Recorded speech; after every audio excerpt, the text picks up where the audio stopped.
ইতিমধ্যেই ঘূর্ণিঝড়ের প্রভাব লক্ষ্য করা যাচ্ছে গাঙ্গেয় বঙ্গের অঞ্চলগুলিতে। ইতিমধ্যেই আলিপুর আবহাওয়া দপ্তর সতর্কবার্তা জারি করেছে, রেড অ্যালার্ট জারি করেছে একাধিক জেলায়। আলিপুর আবহাওয়া দপ্তরে ইতিমধ্যে একটি প্রেস বিবৃতি জারি করা হয়েছে, যেখানে কিন্তু ঘূর্ণিঝড় সম্পর্কে সম্পূর্ণ ধারণা দেওয়া হয়েছে, ল্যান্ডফল সম্পর্কেও ধারণা দেওয়া হয়েছে এবং গতিপথ কী হতে চলেছে সেটাও কিন্তু বলে দিয়েছে সেই প্রেস বিবৃতিতে। অন্যদিকে আলিপুর আবহাওয়া দপ্তর একটি ট্র্যাকলাইন জারি করেছে যে ঘূর্ণিঝড়টি কোথায় উৎপত্তি হয়ে কোন উপকূলে আঘাত হানতে চলেছে। বিশেষ করে আলিপুর আবহাওয়া দপ্তর জানাচ্ছে যে আপনার উপকূলবর্তী আপনার খুলনা বরিশালে মাঝামাঝি কোনো একটি অঞ্চল দিয়ে এটি কিন্তু ল্যান্ডফল করতে পারে। পরবর্তীতে হয়তো যদি বাঁক নেয় তাহলে কিন্তু পশ্চিমবঙ্গের ক্ষেত্রে কিন্তু দুর্ভোগ থাকছে।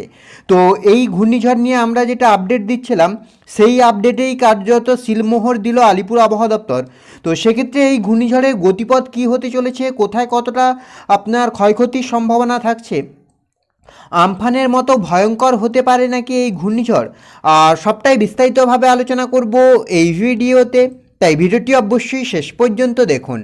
আর এই ঘূর্ণিঝড়ের প্রভাব জানতে আপনার অঞ্চলের নামটি কমেন্ট করে জানান। চ্যানেলে নতুন হলে অবশ্যই চ্যানেলটিকে সাবস্ক্রাইব করে রাখুন ঘূর্ণিঝড়ের পরবর্তী আপডেটগুলি পাওয়ার জন্য। সেক্ষেত্রে আপনারা দেখতেই পাচ্ছেন আজকে বিকেল নাগাদ কিন্তু আপনার ইতিমধ্যেই ঘূর্ণাবর্তের কাজ শুরু হয়ে গিয়েছে, নিম্নচাপের আকার নিয়ে নিয়েছে এই ঘূর্ণিঝড়। তো সেক্ষেত্রে স্যাটেলাইট চিত্র যেটা বলছে যে আপনার এই মুহূর্তে কিন্তু আপনার মধ্য বঙ্গোপসাগরে কিন্তু ঘূর্ণিঝড়টি শক্তি বাড়াচ্ছে ক্রমশই, সেক্ষেত্রে দেখতেই পাচ্ছেন। তো পরবর্তীতে কিন্তু এটা আরও উপকূলের দিকে অগ্রসর হয়ে কিন্তু তাণ্ডব চালাবে উপকূলবর্তী অঞ্চলগুলিতে। বিশেষ করে আপনার এদিকে সুন্দরবন, পশ্চিমবঙ্গের সুন্দরবন এবং বাংলাদেশের সুন্দরবনে কিন্তু প্রবল ক্ষয়ক্ষতির সম্ভাবনা থাকছে। সেক্ষেত্রে যদি আমরা লক্ষ্য করি যে আলিপুর আবহাওয়া দপ্তরের অফিসিয়াল আপডেট যে নোটিশটা জারি করেছে প্রেস বিবৃতি, সেটা যদি আমরা লক্ষ্য করি, তারপরে আমরা উইন্ডিড আবহাওয়ার মডেলের দিকে লক্ষ্য করব এবং আপনার আলিপুর অফিসিয়াল আপডেট যে ট্র্যাক লাইন জারি করেছে সেদিকেও লক্ষ্য করব, যেখানে আলিপুর আবহাওয়া দপ্তর এখানে বলছে যে পশ্চিম মধ্য এবং সংলগ্ন আপনার দক্ষিণ বঙ্গোপসাগরের উপর দিয়ে যে নিম্নচাপটি তৈরি হচ্ছিল সেটা কিন্তু আগামী 24 ঘন্টায় উত্তর পূর্ব দিকে অগ্রসর হওয়ার একটা সম্ভাবনা থাকছে। সঙ্গে আলিপুর আবহাওয়া দপ্তর জানাচ্ছে যে এই মুহূর্তে আপনার ঘূর্ণিঝড়টি যেখানে রয়েছে সেটা হচ্ছে আপনার বাংলাদেশের খেপুপাড়া থেকে 800 কিলোমিটার দূরে এবং পশ্চিমবঙ্গের আপনার ক্যানিং থেকে কিন্তু 840 কিলোমিটার দূরে রয়েছে এই মুহূর্তে ঘূর্ণিঝড়। পরবর্তীতে আলিপুর আবহাওয়া দপ্তর বলছে যে it is very likely to continue to move, মানে আপনার পরবর্তী 25শে মে পর্যন্ত এটি পূর্ব মধ্য বঙ্গোপসাগরের উত্তর দিয়ে ঘূর্ণিঝড়ের আকার নিয়ে উত্তর পূর্ব দিকে অগ্রসর হওয়ার কিন্তু প্রবল সম্ভাবনা থাকছে। পরবর্তীতে আপনার 26শে মে নাগাদ এটি কিন্তু আপনার বাংলাদেশ এবং পশ্চিমবঙ্গের উপকূলের কাছাকাছি আসবে এবং পরবর্তীতে কিন্তু সাগরদ্বীপ এবং খেপুপাড়ার মধ্য দিয়ে বাংলাদেশের উপকূলে আঘাত হানার একটা প্রবল সম্ভাবনা থাকছে। অন্যদিকে আপনার যদি গতিটা লক্ষ্য করি যে ঘূর্ণিঝড়ের গতি, সেক্ষেত্রে আপনার 24 তারিখ যেটা বলছে যে এটা কিন্তু আপনার 40 থেকে 50 কিলোমিটার বেগে ঝড়ো হাওয়া বইবে, গাস্টিং আপনার থাকছে 60 কিলোমিটার এবং ডিপ্রেশনের আকারে থাকবে, মানে নিম্নচাপের আকারে থাকবে। আর 24 তারিখ আপনার রাতের দিকে এটা হচ্ছে আপনার থাকছে 50 থেকে 60 কিলোমিটার, গাস্টিং আপনার 70 কিলোমিটার এবং এটা ডিপ্রেশনের আকার নিয়ে কিন্তু আপনার উপকূলের দিকে অগ্রসর হবে। 25 তারিখ এটা কিন্তু আরও শক্তি সঞ্চয় করবে এবং এটা সাইক্লোনের আকার নেবে, সাইক্লোন স্টোমের আকার নিচ্ছে এবং 60 থেকে 70 কিলোমিটার, গাস্টিং 80 কিলোমিটার বেগে কিন্তু এটা উপকূলের দিকে অগ্রসর হবে।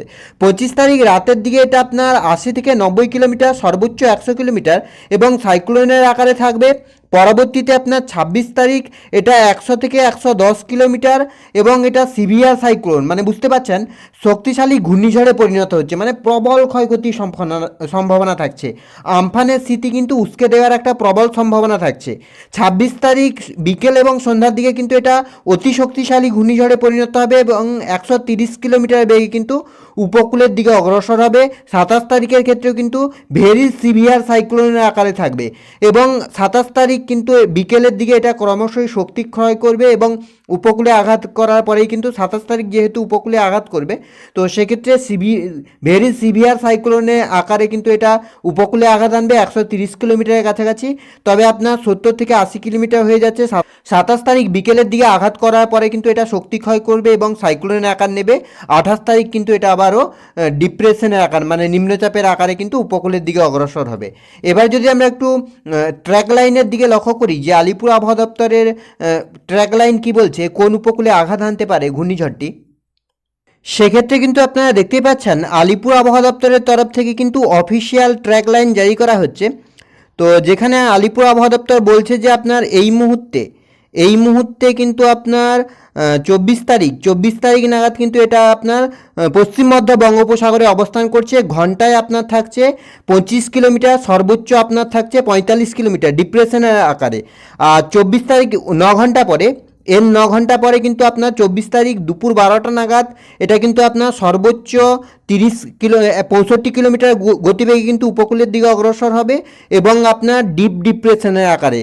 আর 25 তারিখ আপনার হচ্ছে 25 তারিখ রাতে মানে আজকের রাতের পরেই কিন্তু এটা সাইক্লোনের আকার নেবে এবং সর্বোচ্চ 75 কিলোমিটার বেগে কিন্তু ঝড়ো হাওয়া বইবে। 25 তারিখ দুপুর 12টা নাগাদ এটা কিন্তু সাইক্লোনের আকারেই থাকবে এবং সর্বোচ্চ 85 কিলোমিটার। 26 তারিখ এটা কিন্তু সিভিয়ার সাইক্লোনে পরিণত হবে, সর্বোচ্চ আপনার 105 কিলোমিটার বেগে কিন্তু ঝড়ো হাওয়া বইবে এবং উপকূলে আঘাত হানার ঠিক আগেই কিন্তু এটা সাইক্লোন আকারে থাকবে এবং আপনার 110 কিলোমিটার বেগে কিন্তু উপকূলে আঘাত হানছে। অর্থাৎ যেটা লক্ষ্য করা যাচ্ছে বাংলাদেশের কাছ দিয়ে কিন্তু এটা আঘাত হানছে। তবে এর প্রভাব খুব ভালো পড়তে চলেছে আপনার পশ্চিমবঙ্গের ওপরে, বিশেষ করে আপনার গাঙ্গীয় বঙ্গের জেলা সুন্দরবনের উপর দিয়ে কিন্তু এর প্রভাব পড়বে। তবে আপনার 110 কিলোমিটার বেগে কিন্তু এটা উপকূলে আঘাত হানার সম্ভাবনা থাকছে। মানে বুঝতেই পারছেন কতটা ক্ষয়ক্ষতির সম্ভাবনা থাকছে বাংলাদেশ এবং পশ্চিমবঙ্গের উপরে। তবে বাংলাদেশের ক্ষেত্রে যেহেতু আঘাত আনছে ঘূর্ণিঝড়টি, সেক্ষেত্রে কিন্তু বাংলাদেশের উপরে এই ঘূর্ণিঝড়ের বেশি আপনার প্রভাব লক্ষ্য করা যাবে, ক্ষয়ক্ষতির প্রভাবটা বেশি লক্ষ্য করা যাবে। কিন্তু এই খুলনা বরিশালের এই অংশ দিয়ে কিন্তু এই ঘূর্ণিঝড়টি আপনার পশ্চিমবঙ্গের দিকে যাওয়ার সম্ভাবনা থাকছে। তবে এই ঘূর্ণিঝড়ের প্রভাব কিন্তু আপনার পশ্চিমবঙ্গের সুন্দরবন এলাকা, পূর্ব মিদনাপুর, দক্ষিণ 24 পরগনা, উত্তর 24 পরগনা, নদিয়া, মুর্শিদাবাদের বিস্তীর্ণ অঞ্চলে কিন্তু এই ঘূর্ণিঝড়ের কবলে পড়তে চলেছে। এই ঘূর্ণিঝড়ের বড় প্রভাব পড়তে চলেছে এই অঞ্চলগুলিতে। ঘন্টায় আপনার প্রায় 60 থেকে 70 কিলোমিটার, কোথাও কোথাও 100 কিলোমিটারের উপরে কিন্তু ঝড়ো হাওয়া বইতে পারে এই ঘূর্ণিঝড়ের প্রভাবে। তো অন্যদিকে যদি আমরা লক্ষ্য করি যে এই ঘূর্ণিঝড়ের ম্যাক্সিমাম প্রভাব যেটা লক্ষ্য করা যাচ্ছে সেটা কোন কোন অঞ্চলের উপরে পড়তে পারে, তো এই ঘূর্ণিঝড়ের সবথেকে বড় প্রভাব যেটা পড়ছে আপনার এই অঞ্চলগুলিতে, কলকাতার কাছ দিয়ে কিন্তু চলে যাচ্ছে এদিকে আপনার বাংলাদেশের কাছাকাছি। আর তার থেকে একটু বেশি প্রভাব পড়বে আপনার খড়গপুরে মানে পূর্ব মিদনাপুর, দক্ষিণ 24 পরগনা, উত্তর 24 পরগনা। তার থেকে একটু বেশি প্রভাব পড়বে আপনার খড়গপুর, মানে আপনার পশ্চিম মিদনাপুর, পূর্ব মিদনাপুর, ঝাড়গ্রাম, পুরুলিয়া, বাঁকুড়া, বীরভূম, মুর্শিদাবাদ। অন্যদিকে উত্তরবঙ্গের ক্ষেত্রেও কিন্তু এই ঘূর্ণিঝড়ের প্রভাব লক্ষ্য করা যাবে। তবে এই ঘূর্ণিঝড় কিন্তু বাংলাদেশের সর্বত্রই কিন্তু কভার করে নিচ্ছে। তবে বাংলাদেশের সবথেকে বেশি ক্ষয়ক্ষতি হবে খুলনা বরিশালের বিস্তীর্ণ অঞ্চলে, কিন্তু প্রবল ক্ষয়ক্ষতির আশঙ্কা থাকছে। এবার যদি আমরা একটু উইন্ডির আপডেটের দিকে লক্ষ্য করি যে উইন্ডির আপডেট কি বলছে, আলিপুর আবহাওয়া দপ্তরের অফিসিয়াল যে ট্র্যাক রেকর্ডটা জারি করা হচ্ছে, ট্র্যাক লাইনটা, তো সেভাবেই কিন্তু এখানে লক্ষ্য করা যাচ্ছে আপনার যেটা হচ্ছে উপকূলে আঘাত হানার সময় কিন্তু আলিপুর আবহাওয়া দপ্তর বলছে যে ঘন্টায় 100 থেকে 120 কিলোমিটার, কোথাও কোথাও গাস্টিং 130-এর কাছাকাছি চলে যাচ্ছে। তবে আপনার এখানে যেটা বলা হচ্ছে যে আপনার 50 থেকে 60 কিলোমিটার উপকূলে আঘাত হানার আগে। তো সেক্ষেত্রে যদি আমরা লক্ষ্য করি তো আপনার যেটা হচ্ছে 26 তারিখ রবিবার নাগাদ যখন এটা উপকূলে আঘাত করছে তখন কিন্তু ঘন্টায় আপনার 60 থেকে 70, 80, 90 কিলোমিটার বেগে কিন্তু ঝড়ো হয় 110 কিলোমিটার। আর 26 তারিখ রবিবার মানে 25 তারিখ আগামীকাল ভোট শেষ হওয়ার পরেই কিন্তু এই ঘূর্ণিঝড়ের ব্যাপক প্রভাব শুরু হবে গাঙ্গেয় বঙ্গের জেলাগুলিতে। তবে আগামীকাল হয়তো ছাতা নিয়ে ভোট দিতে যেতে হতে পারে।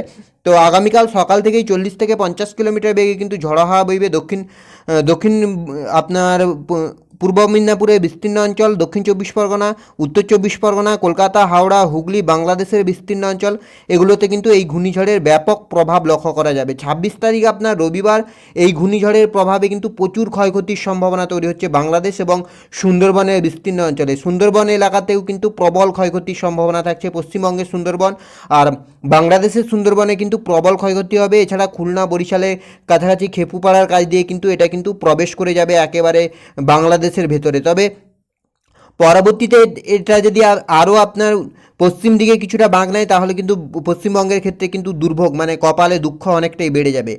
তো পরবর্তী আপনার আমরা যদি আরেকটু সামনের দিকে এগিয়ে যাই তাহলে কিন্তু আপনার যেটা লক্ষ্য করা যাচ্ছে 26 তারিখ রাতের দিকেই কিন্তু এটা উপকূলে আঘাত হানছে। তবে এটা বলছে যে অনেকটা পশ্চিম দিকে বাঁক নিয়ে কিন্তু আপনার পশ্চিমবঙ্গের উপরে আঘাত হানছে। তবে আলিপুর আবহাওয়া দপ্তর যেটা জানাচ্ছে যে আপনার খেপুপাড়ার কাছ দিয়ে কিন্তু কিছুটা খুলনা বরিশালের মাঝামাঝি অংশ দিয়ে কিন্তু এই অঞ্চল দিয়ে কিন্তু আপনার বাংলাদেশে প্রবেশ করছে। যদিও এই আপডেট বলছে যে এটা আরও পশ্চিম দিকে বাঁক নিয়ে কিন্তু আপনার হলদিবাড়ির মাঝামাঝি বরাবর অগ্রসর হয়ে কিন্তু পশ্চিমবঙ্গে প্রবেশ করছে।